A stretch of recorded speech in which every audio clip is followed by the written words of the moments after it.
Halo sahabat, selamat datang di channel Chess Legends Arena. Nah, sedikit info bagi teman-teman yang berniat melawan saya secara terbuka, saya juga siap menghadapi. Kita bisa sesuaikan jadwal pertemuan, dan lokasi yang kita sepakati bersama. Jika kalian siap, tulis pesan Anda di kolom komentar. Dalam video kali ini, kita akan perlihatkan kepada Anda 3 partai perebutan gelar juara dunia, dengan Grandmaster yang berbeda. Setiap Grandmaster itu memiliki gaya ciri khas yang berbeda-beda. Anda dapat menilainya setelah video berikut ini. Kita akan belajar dari seorang Grandmaster yang hanya mengandalkan pion maju ke depan dan dia bisa menang.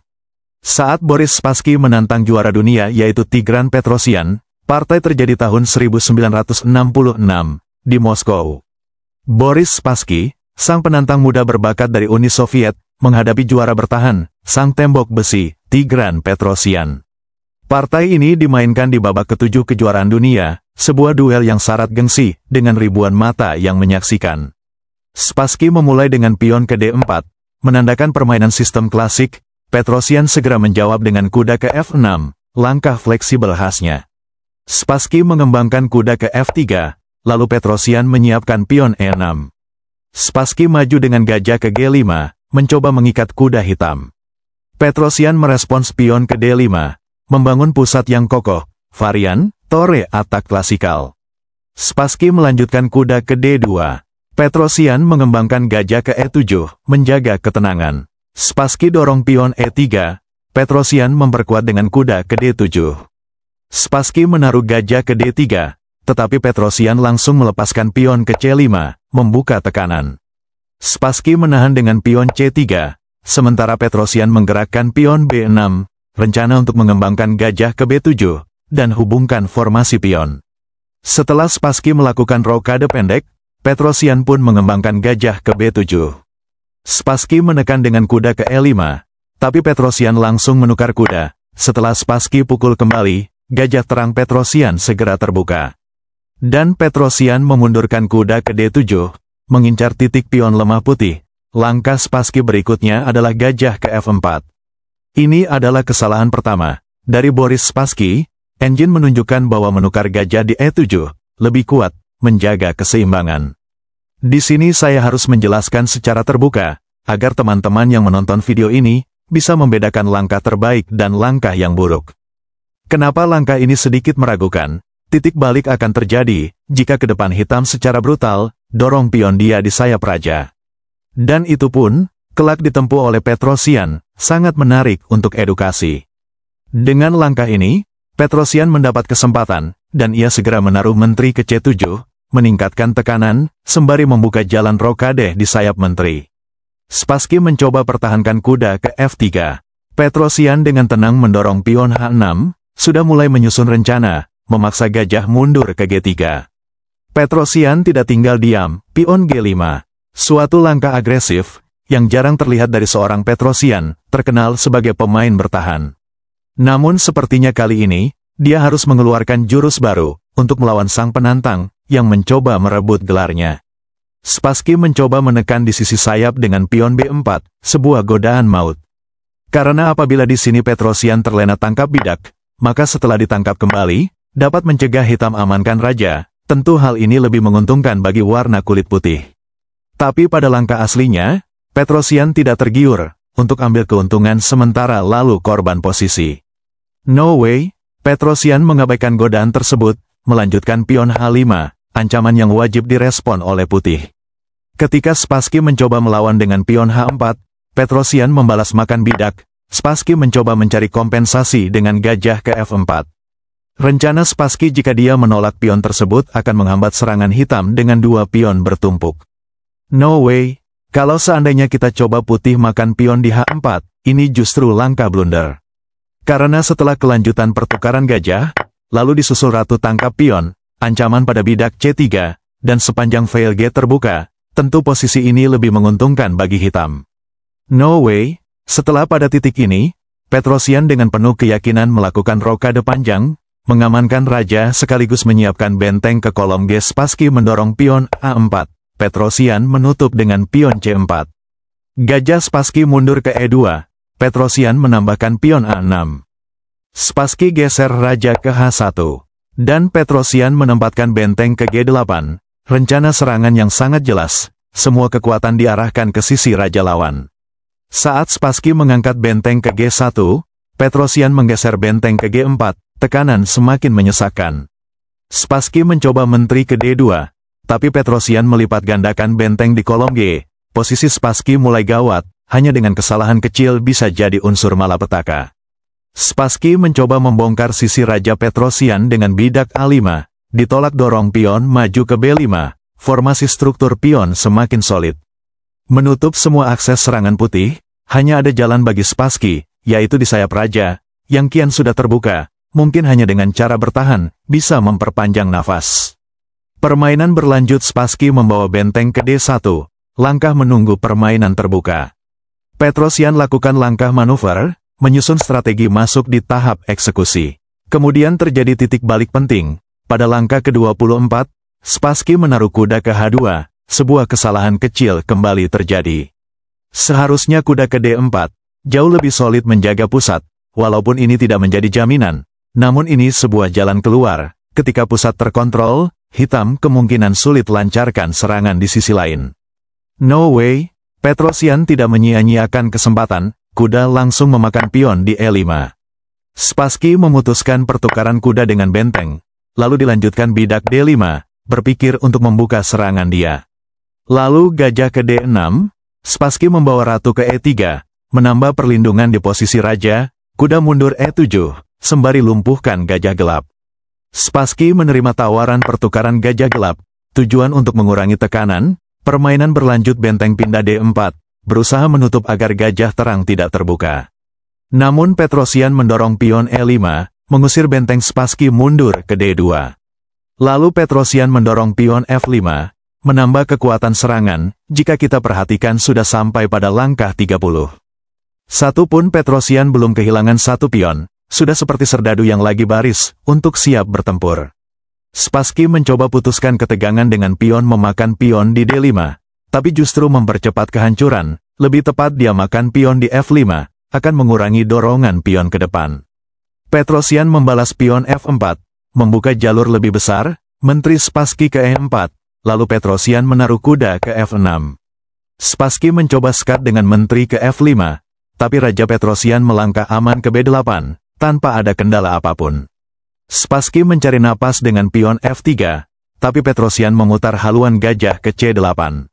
Spassky mundur menteri ke B1, sepertinya Spassky menyadari bahwa kondisi sekarang ini lagi dalam keadaan darurat. Dan disinilah pukulan keras datang, pion maju ke G3, struktur pion yang semakin solid untuk bisa dibobol. Dunia tidak akan bisa menolong warna kulit putih. Cara Grandmaster Tigran Petrosian ini, perlu sebuah bekal pelajaran bagi kita semua penggemar catur. Spassky mulai panik, menaruh benteng ke E1, seperti langkah mondar-mandir yang tidak memiliki tujuan pasti. Emang kalau sudah begini, mau bilang apa lagi? Kalaupun seandainya, saya bermain sebagai warna kulit putih kawan, bentuk posisi seperti ini, saya pun sudah pasrah. Petrosian balas pion H3, ancaman nyata pada titik G2. Spassky terpaksa menaruh gajah ke F1, seperti langkah tetesan air mata, kalau harapan akan gagal. Tapi Petrosian dengan tenang menambahkan benteng ke H8. Spassky seperti putus asa, memakan pion, lalu Petrosian membalas dengan gajah makan H3. Spassky memindahkan raja ke G1, tapi Petrosian melanjutkan pertukaran gajah di F1. Petrosian mendorong pion E4, lalu setelah menteri Spassky geser ratunya ke D1. Kuda Petrosian melompat ke G4, posisi putih semakin kritis, sedikit lagi maut akan tiba. Suasana semakin tak terkendali, Spassky makan kuda. Walaupun langkah ini blunder menurut komputer, tapi percuma aja kawan. Walaupun putih bisa menemukan langkah terbaiknya, seperti benteng ke G2, nasi sudah menjadi nasi goreng sambal balado. Petrosian majukan pion ke F3, ancaman skakmat, jika putih makan pion, maka jawaban benteng ke C8, menteri dia akan jatuh. Spassky mencoba menyelamatkan dengan benteng ke G2, tetap Petrosian memakan benteng, dan permainan berakhir. Skakmat tidak bisa dihindari, oleh Boris. Spassky pun menyerah. Kalaupun kita lanjutkan semisalnya kawan, putih tangkap pion, akan dilanjutkan benteng skak. Memaksa putih mundur ke barisan belakang, lalu ratu pindah ke H6, ancaman skakmat, atau menteri putih akan jatuh, benar-benar memang sudah serba salah. Nah, jika kita koreksi pilihan lain dari putih, yaitu raja pindah ke E2, menteri F4, kembali ancaman skakmat, putih ratu D4, selain membidik benteng, bagian penting memberi ruang bagi raja. Akan dibalas ratu skak di F3, memaksa raja pindah ke D2, maka ratu F7, counter attack. Diwajibkan putih lanjutkan pertukaran ratu, dan wajib salah satu pion hitam akan promosi. Inilah alasannya kenapa Boris Spassky memutuskan menyerah. Kemenangan ini memperlihatkan sisi lain Tigran Petrosyan, bukan hanya sebagai tembok bertahan yang kokoh, tapi juga sebagai penyerang kejam, yang tahu persis kapan harus mengorbankan posisi untuk melancarkan badai di sayap raja. Sebuah pelajaran berharga, satu langkah salah, seperti kuda ke H2, bisa mengubah seluruh arah permainan di level tertinggi. Hari ini kita akan menyaksikan partai legendaris yang tak terlupakan antara Magnus Carlsen dan Hikaru Nakamura. Di FTX Crypto Cup 2021, ronde pertama babak 12, mari kita lihat bagaimana cara Magnus Carlsen ketika bermain Italian Game, sebagai tambahan pelajaran kita. Magnus Carlsen sebagai putih membuka permainan dengan pion E4, langkah klasik untuk menguasai pusat papan, dan menyiapkan jalur pengembangan. Hikaru Nakamura membalas dengan pion E5, menjaga keseimbangan dan mengantisipasi serangan awal. Carlsen kemudian kuda ke F3, dan Nakamura kuda ke C6, memperkuat pusat. Magnus melanjutkan dengan gajah C4, membuka jalur diagonal dan memasuki babak Italian Game. Nakamura menggerakkan gajah ke C5, yaitu Giuoco Piano, mencoba menahan tekanan diagonal. Carlsen memutuskan rokade raja, mengamankan raja dari ancaman pusat. Nakamura membalas dengan kuda ke F6, menekan pion E4 dan mempersiapkan kontrol pusat. Magnus menahan dengan pion D3, dan Nakamura melakukan rokade raja, menyamakan pertahanan. Permainan berlanjut dengan pion H3 dari Carlsen untuk mencegah kuda atau gajah hitam ke G4, dan Nakamura membalas pion H6, juga menjaga kotak G5. Magnus mempersiapkan serangan pusat dengan pion C3, guna menopang dorongan bidak ke D5. Dan Nakamura mengamankan pertahanan tengah dengan pion D6. Carlsen menempatkan benteng ke E1, menambah dukungan pada pion E4 dan menyiapkan kemungkinan serangan di tengah. Nakamura melakukan ekspansi di sayap dengan pion A5, memberi tekanan di sisi ratu. Magnus mendorong pion D4, memaksa gajah hitam mundur ke B6, menjaga keseimbangan diagonal. Kemudian Magnus memainkan gajah E3, Nakamura menukarkan pion di pusat, diikuti dorongan pion D5, mencoba mengendalikan pusat. Magnus menangkap kembali, namun Nakamura memundurkan kudanya ke E7, dengan rencana merebut pion itu melalui kuda D5. Magnus mengembangkan kuda C3, dan Nakamura melaksanakan rencana dengan kuda tangkap bidak. Magnus kemudian menempatkan ratu D2, mengincar pion H6, dan membuka jalur serangan ke raja hitam.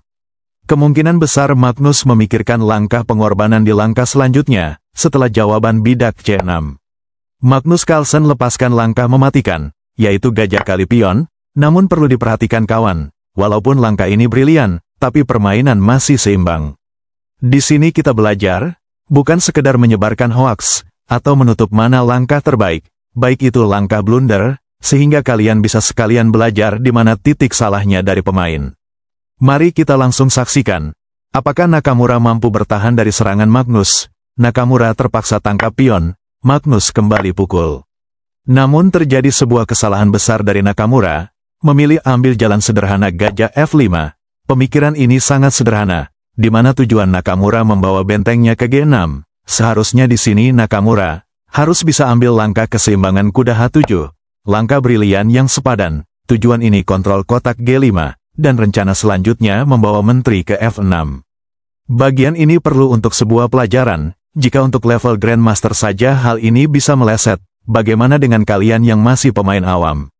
Semisalnya benteng E5, maka hitam menteri F6, menawarkan pertukaran menteri, tentu sebagai opsi terbaik dari putih hindari pertukaran menteri. Dilanjutkan kuda F4, walaupun ada kuda E4, ratu H6, posisi hitam semakin kuat dalam mempertahankan serangan dari putih. No way, jika kita coba riset opsi terbaik dari putih, seperti gajah D3, menekan posisi kuda, diwajibkan bidak F5, posisi ini sangatlah kuat. Walaupun ada kelanjutan pertukaran kuda, tetap posisi hitam masih kuat, Menteri G3, cukup Raja H8. Secara perhitungan matematik, posisi hitam lebih baik, namun di sisi lain dia kalah material. Putih harus bisa memenangkan permainan sebelum malam tiba, sedangkan hitam cukup bertahan saja, dan pintu gerbang kemenangan semakin terbuka. No way, kembali pada poin ini kembali, perbedaannya setelah jawaban gajah ke F5, dilanjutkan oleh Magnus benteng E5, ada tempo menyerang gajah. Di sini titik salahnya dari Nakamura, tidak memperhitungkan jawaban benteng E5. Kita lanjutkan setelah gajah manuver ke G6, namun Magnus juga tidak pernah luput dari kesalahan, di mana dia memilih benteng G5, tujuan dia menambah tekanan pada gajah di G6.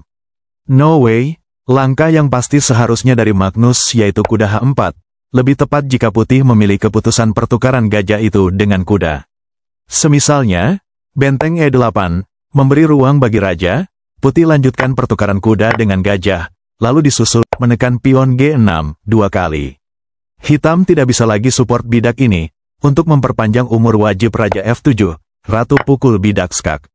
Setelah Raja E7, putih lanjutkan pertukaran kuda, lalu disusul benteng E1 skak, sementara hitam tidak bisa pindah ke kotak terang, telah dikontrol oleh perwira putih. Kita lihat setelah Raja E6, dilanjutkan pertukaran benteng di E8, Ratu pukul kembali tempo skak.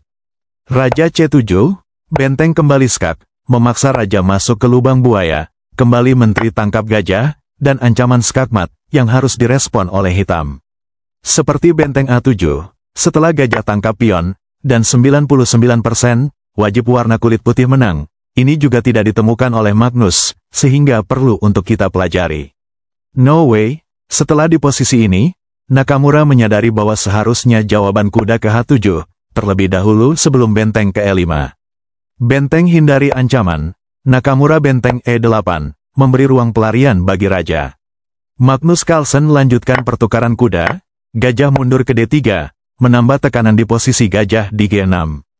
Nakamura mempertahankan kedaulatan kuda manuver ke F8, cegah serangan dari Magnus. Magnus masih belum puas, dia menambah tekanan kuda E5, dipertahankan oleh Nakamura benteng E6, pertahankan posisi raja agar tidak kebobolan. Magnus terus menambah malapetaka gajah F5, setelah benteng hindari ancaman, pada akhirnya Magnus lanjutkan pertukaran kuda dengan gajah. Yang perlu diperhatikan setelah gajah tangkap bidak, di mana sebelumnya Magnus terlebih dahulu membawa gajahnya ke F5, guna usir keberadaan benteng di sepanjang file, itu alasannya. Jadi kalau Anda langsung melakukan pertukaran, lakukan riset terlebih dahulu, pertimbangkan jangka panjang, seperti cara Magnus Carlsen, mohon disimak dengan bijaksana. Permainan berlanjut, Nakamura memutuskan pertukaran benteng dengan gajah, disusul pertukaran kuda dengan benteng. Sekarang kronologinya walaupun hitam unggul perwira, namun di sisi lain Magnus unggul biji pion, dan posisi raja hitam terbuka. Permainan berlanjut, Raja H8, Menteri Skak, Raja kembali ke G8, kembali Menteri Skak, memaksa raja gerak. Magnus membawa bentengnya ke E1, guna pastikan Raja Nakamura tidak lari dari jalur. Masih dilanjutkan benteng C8, puncaknya setelah pada langkah 31, jawaban benteng E6, di sini juga akhirnya Nakamura memutuskan menyerah. Kalau kita jalankan hitam masih bisa mencegah seperti Ratu G8, Menteri Skak, memaksa raja gerak, dan benteng G6, selain langkah selanjutnya Menteri jatuh, putih juga unggul biji-biji pion. Dan begitulah jalannya partai yang menegangkan antara Magnus Carlsen dan Hikaru Nakamura. Dari pembukaan Italian Game, hingga pertarungan di sayap raja, kita bisa menyaksikan bagaimana kesabaran, perhitungan langkah demi langkah, serta pemahaman posisi menjadi kunci kemenangan. Dalam video kali ini, kita akan menyaksikan sebuah partai klasik, bersejarah antara Milko Bobotsov, dari Bulgaria, melawan sang penyihir dari Riga, Mikhail Tal, yang berkepala botak. Yang menarik di sini kawan, baru langkah awal Mikhail Tal sudah korban ratu. Awalnya, banyak penonton tidak percaya kalau ini bisa menjadi kenyataan. Di kejuaraan dunia junior tim U26 tahun 1958, Varna, Bulgaria. Partai ini dikenal sebagai salah satu contoh jebakan tajam dari pertahanan India Raja. Mari kita saksikan bagaimana perjalanan Tal berkepala botak itu bisa korbankan menterinya, masih di jam 7 pagi. Simak video berikut. Bobotsov membuka dengan pion ke petak D4, yaitu gambit menteri. Apakah Anda sering melihat lawan Anda bermain seperti ini? Lihat bagaimana cara Mikhail Tal hancurkan pertahanan yang satu ini, sebagai edukasi bagi kalian semua. Tal menjawab dengan kuda F6, lanjut pion C4. Dan Tal membangun sistem gajah gelapnya dengan pion G6, awal bahwa Tal ingin bermain fianchetto. Perlu saya ingatkan sedikit, jika Anda suka bermain fianchetto usahakan pusat terbuka. Dan sebaliknya lawan harus mengusahakan kunci pusat, agar gajah fianchetto lawan tidak keluar dari sarangnya. Biar saya paparkan sambil berjalan, tujuan patokan hitam dalam rumus ini, yaitu lanjutkan pion C5, poin pentingnya membuka jalan fianchetto. Sedangkan putih harus bermain di sepanjang file C, dan mengusahakan kunci pusat, dua arah yang saling bertentangan. Kalau tujuan openingnya aja, kalian tidak mengerti, sampai ubah rontok sekalipun permainan Anda tidak akan ada peningkatan. No way. Bobotsov lanjutkan kuda C3. Gajah Tal keluar ke G7, Bobotsov mendorong pion E4, menegakkan pusat yang kuat. Tal menantang dengan pion D6, putih memperkuat dengan pion F3, gaya khas varian Samis. Tal melakukan rokade, putih memilih kuda E2, Tal segera menyerang pusat dengan pion C5. Disinilah yang perlu Anda ketahui, setelah Anda tonton video ini sampai akhir. Gajah Bobotsov keluar ke E3, guna pertahankan pusat tetap terkunci. Tal lanjutkan perkembangan kuda D7. Bobotsov kuda D2. Seperti di sini Bobotsov ada rencana bermain api rokade di sayap ratu. Tal menghubungkan rencananya dengan pion A6. Langkah ini sangat kuat. Bobotsov memutuskan rokade di sayap ratu, mengajak Tal untuk perang dunia ketiga. Tal langsung mengincar posisi raja dengan ratu ke A5, mengarahkan mata ke titik A2. Bobotsov mencegah dengan raja ke B1. Tujuan support pion, dan hindari raja berada di sepanjang file B, antisipasi jika jalur itu terbuka.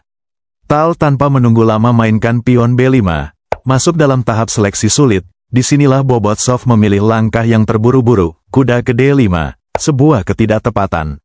Harapan Bobotsov bahwa Tal terlebih dahulu makan menteri, lalu setelah itu dia tangkap pion skak, setelah raja gerak, benteng makan menteri. Tentu kalau hal ini terjadi, lebih menguntungkan bagi putih, karena kudanya dia sangat kuat, berada di tempat yang sangat strategis. No way, sebenarnya dorongan pion H4 lebih menjanjikan, di mana posisi putih telah melakukan rokade secara berlawanan, tidak perlu mengulur-ulur waktu. Ini juga perlu sebuah pelajaran bagi kalian, yang masih pemain pos ronda, bahwa ketika melawan takdir rokade secara berlawanan, harus sudah siap-siap menerima bermain api. No way, setelah di posisi ini, Mikhail Tal berkepala botak itu, lepaskan langkah rudal balistik antara benua, yang bisa memakan korban, yaitu tangkap kuda. Sampai pada titik ini, Milko Bobotsov memperhitungkan secara teliti, sehingga dia menghabiskan waktunya berpikir 28 menit, 17 detik, hanya untuk ambil keputusan yang satu ini. Kalaupun saya bermain sebagai putih, pasti akan tergoda makan menteri gratis itu. Saya tidak tahu dengan Anda apakah tergoda atau tidak. Situasi emang sudah serba salah, jika dia tolak, maka dampaknya akan lebih sensitif. Pada akhirnya Milko Bobotsov memutuskan tangkap menteri, berpikir kalau ini mungkin silaf, atau tidak terlihat oleh Mikhail Tal. Setelah itu Mikhail Tal makan gajah tempo membidik benteng. Benteng geser ke C8, perhatikan ancaman pada bidak. Tetap saja Tal tangkap pion tempo menyerang ratu. Tujuan membuka jalan gajah fianchetto, dan posisi benteng di jalur sepanjang file B.